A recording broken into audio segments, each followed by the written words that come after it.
Olá pessoal, paz do Senhor a todos vocês, sejam bem-vindos ao segundo episódio de Semeadores do Reino. Nessa noite eu queria agradecer por essa oportunidade, juntamente com os irmãos que aqui presentes estão. Deus abençoe a vida de cada um de vocês. E o objetivo desse trabalho não é só compartilhar uma palavra aqui entre a gente, mas com você que está aí do outro lado. Creio que Deus tem uma palavra para você através de cada pessoa que estará recebendo a oportunidade aqui neste momento para ministrar uma palavra para você. Então não saia daí que logo após a vinheta estaremos de volta trazendo uma palavra para você, em nome de Jesus. Então não saia daí.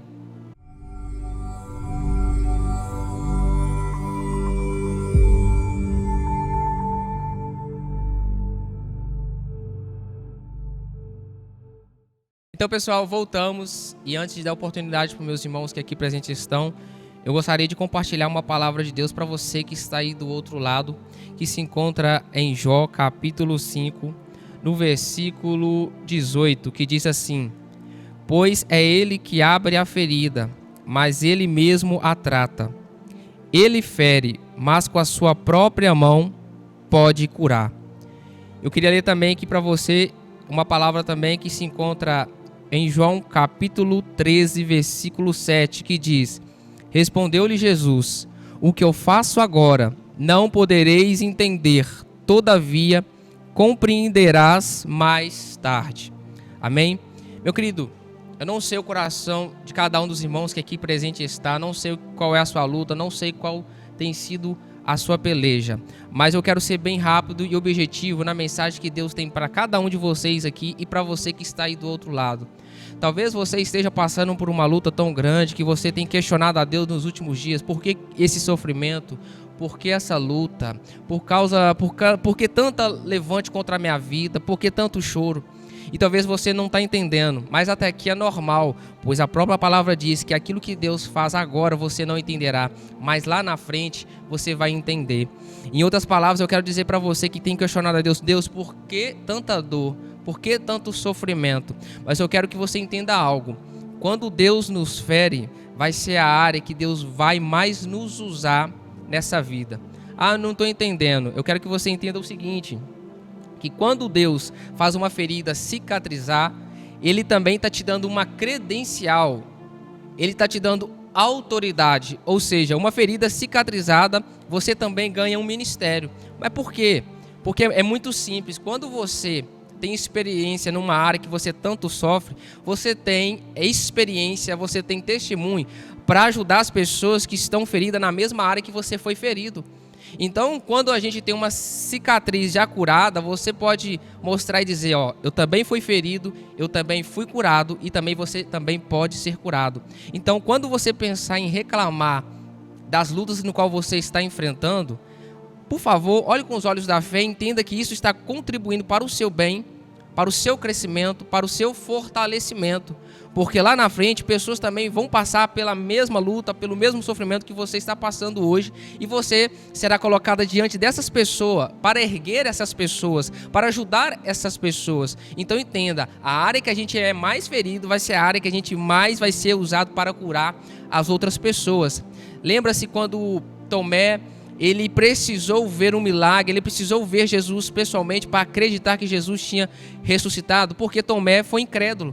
Tomé andou com Jesus, andou com seus discípulos, mas quando Jesus ressuscitou, ele não queria acreditar na ressurreição de Jesus. Jesus, sabendo da incredulidade de Tomé, o que Jesus fez? Marca um encontro com os discípulos, inclusive Tomé, e quando Jesus aparece numa sala para todos eles, Jesus chega até Tomé e diz: Tomé, quer tocar na minha ferida?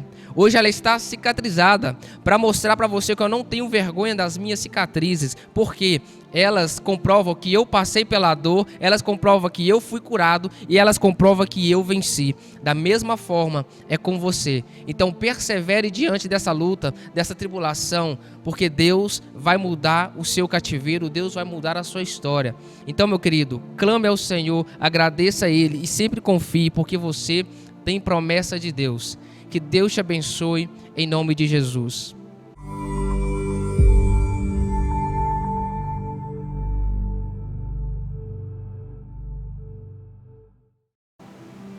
Paz do Senhor, povo de Deus. Me chamo Isaías. Eu tenho uma palavra para aqueles que aqui estão comigo e também tenho uma palavra de Deus para o seu coração. Fique atento, porque eu tenho certeza que os céus vai falar aos seus ouvidos nessa oportunidade. A palavra será em Jonas, no capítulo 1, a seguir, que está escrito: veio a palavra do Senhor a Jonas, filho de Amitai, dizendo: levanta-te, vai à grande cidade de Nínive e clama contra ela, porque a sua malícia subiu até minha presença. Porém Jonas se levantou para fugir da presença do Senhor para Tarsis e desceu a Jope. Achou um navio que ia para Tarsis, pagou pois a sua passagem e desceu para dentro dele para ir com eles para Tarsis, para longe da presença do Senhor. Hoje nós temos a formalidade de falar que em contextos diferentes. Como assim? Costumamos apelidar pessoas que não querem cantar de Jonas porque está fugindo do chamado. Apelidamos pessoas que não querem pregar de Jonas porque de certa forma está fugindo do chamado. Mas hoje eu quero deixar uma palavra para você, para que você possa começar a ter uma visão diferente acerca disso. Deus ele fala para Jonas ir até Nínive e clamar contra ela, contra esses assírios, porque a malícia deles tem subido até Deus. Mas Jonas ele simplesmente tenta fugir da presença do Senhor. Mas por que ele foge?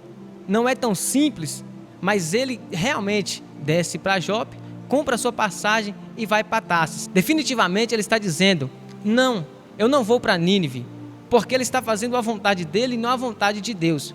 Então ele compra a sua passagem para tentar fugir. Ao ele fugir, Deus começa a soprar o barco, o navio que ele está. A gente tem uma visão, irmão Jadson, que ao ver o barco de alguém balançando, ao ver pessoas passando dificuldades, costumamos apontar e dizer: o diabo está acabando com aquela família, o diabo está derrubando tudo ali. Mas nem tudo é o diabo.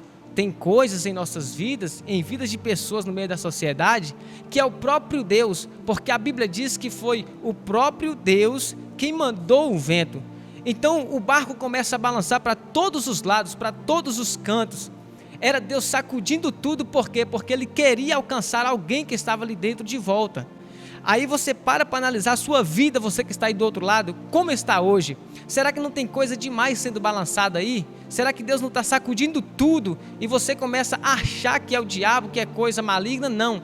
Talvez é o próprio Deus que está balançando tudo na sua vida, balançando sua vida financeira, balançando sua vida sentimental, conjugal. Por quê? Porque Ele quer te alcançar novamente. Ele quer te recuperar novamente, porque Ele tem saudade de quando você cantava, Ele tem saudade de como você orava, Ele tem saudade de como você se entregava para Ele. Então o segredo é Deus sacudir tudo, porque Ele quer te alcançar novamente.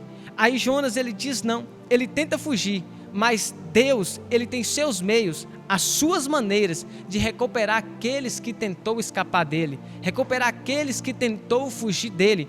Sabe o que é interessante? É que Deus precisou do não de Jonas, porque em Nínive era um povo, esses ninivitas eram um povo que eles eram adoradores de deuses, que era metade homem e metade animal. Se você pesquisar na história, eles adoravam um deus chamado Dagon, que da cintura para cima era homem e da cintura para baixo era peixe. Observe esse cenário. Então Deus disse que, Ana disse na verdade, que Deus mede a terra com uma balança de equidade. E se Deus mede a terra com uma balança de equidade, observe-se que se Deus desse a ordem para Obadias pregar em Nínive, Obadias provavelmente ele poderia ser morto, porque ele iria caminhando, porque ele iria ouvir a voz de Deus. Se Deus desse a ordem para Miqueias iria acatar a voz de Deus, ele ia. Se Deus desse a ordem para Obadias, Sanfonias, Miqueias, qualquer um desses, eles iam. Mas por que Deus escolhe justamente a Jonas, aquele que não quer ir? Porque missões não é somente para quem quer, é para quem se sente menor do que a chamada. Porque quando eu acho que eu sei fazer, que eu quero fazer, que eu posso fazer, não acontece nada. Porque o segredo é nós estarmos dependentes de Deus, estar na mão de Deus, confiando que da formalidade dele é melhor, irmão Maico. E detalhe, ao ele tentar fugir, Deus, de certa forma, encontra-se um cenário que Jonas está agora dentro de um peixe. E por que Deus precisou do não de Jonas? Porque, como eu disse, em Nínive eles adoravam a deuses. Um Deus que era metade homem e metade peixe. Então se ele mandasse qualquer um desses outros, a chance deles ser mortos lá seriam grande. Mas porque Deus precisa do não de Jonas? Porque Jonas, ao fugir, encontra-se o cenário que agora ele está dentro de um peixe. e Deus dá uma ordem ao peixe, porque dentro do peixe, do ventre do peixe ele clama, comparando aquele lugar como as entranhas do inferno, compara aquilo como um inferno. Ali ele ora. Ao ele orar, Deus dá a ordem para o peixe. O que o peixe faz? Leva Jonas para a terra seca, cospe Jonas. Agora o detalhe, se em Nínive eles adoravam a entidade, que da cintura para cima era homem, da cintura para baixo era peixe, quem em Nínive não queria ouvir um homem que acabou de sair de um dentro do peixe? Observe-se que você que está aí do outro lado, talvez você não esteja entendendo nada, mas você que está aí do outro lado, é Deus dizendo para você, uma palavra direta para o seu coração: você tem a cara da sua chamada. Quanto mais você correr, mais com a sua chamada você vai se parecer. Quanto mais você tentar fugir, mais com a sua chamada você vai parecer. Então não adianta para onde você tente ir, Deus tem os seus meios para te recuperar. Ele tem saudade de você quando você cantava, orava e buscava Ele. E Ele está dizendo: eu tenho os meus meios e eu vou te buscar novamente. Que Deus abençoe.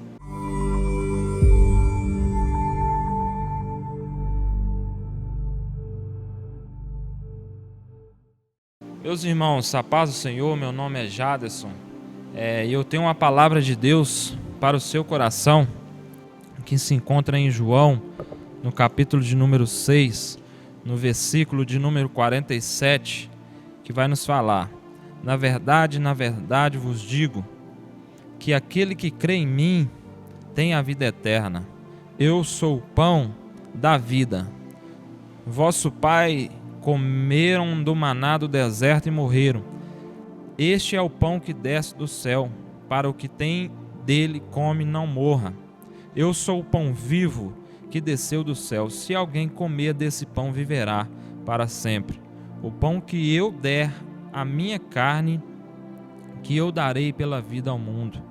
Disputando, pois, os judeus entre si, dizendo: como nós podemos dar a esse sua carne? Jesus, pois, diz: na verdade vos digo, que se não comerdes a carne do Filho do Homem e não beberdes do sangue, não tereis vida em vós mesmo.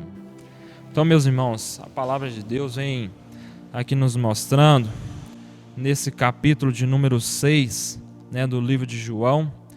Nós vamos identificar que aquela multidão, ela passava fome em sua trajetória, em suas caminhadas ali, e nós vamos ver que para saciar a fome daquela multidão, Jesus então multiplica 5 pães e 2 peixes. Vamos ver que no primeiro momento, Jesus ele sacia a fome daquela multidão. Esse era o objetivo maior naquele momento. Nós vamos ver que a multidão ela segue Jesus, ela continua seguindo Jesus, depois das suas vidas saciadas, fisicamente falando. Mas nós vamos ver que Jesus ele queria trazer para aquela multidão um compromisso maior, compromisso esse com a sua palavra. E vamos ver também que naquela caminhada, no meio daquela trajetória, a multidão ela começa a achar dificuldade em servir e seguir a esse mestre. Muitos deles começam a desanimar e voltar para trás, falando que muito duro é servir a Jesus. E Jesus então interroga os seus discípulos que estavam perto de si, falando: e vocês não vão? E um dos seus discípulos, chamado Pedro, vira e fala: para onde iremos nós, se só tu tens a palavra de vida eterna? Então nós vamos ver que somente Deus tem a palavra de vida eterna. E identificamos que a multidão não estava seguindo Jesus simplesmente pela palavra, mas pelo pão que saciava a sua fome. De uma certa forma, aquela multidão não queria um compromisso com a palavra de Deus. Mas identificamos que no meio dessa sociedade, no meio onde nós vivemos, nós precisamos estar na presença desse Deus. Nós temos que estar no caminho né? Porque a palavra de Deus vem nos dizer que só existe um caminho, esse caminho que nos leva para a vida eterna, e que Deus, né, que Jesus é o caminho, Ele é a verdade, Ele é a vida, não tem outra forma de chegar a Deus se não for por esse caminho. Por mais dificuldades, né, que nós enfrentamos em nossas vidas, no dia a dia, nós sabemos que temos um Deus, né, que nos guarda, que nos dá força, que nos dá ânimo para prosseguir a nossa caminhada. E que nós possamos então ficar com essa palavra em nossos corações e não simplesmente buscar esse Deus pelas coisas materiais, terrenas, que são passageiras, mas sim buscar a esse Deus pelas coisas espirituais que nos levam à vida eterna. Então esse é o nosso objetivo, esse objetivo que nos leva até a Deus. E que Deus possa vos abençoar, abençoar cada um que aqui estão, né, em nome de Jesus. Amém.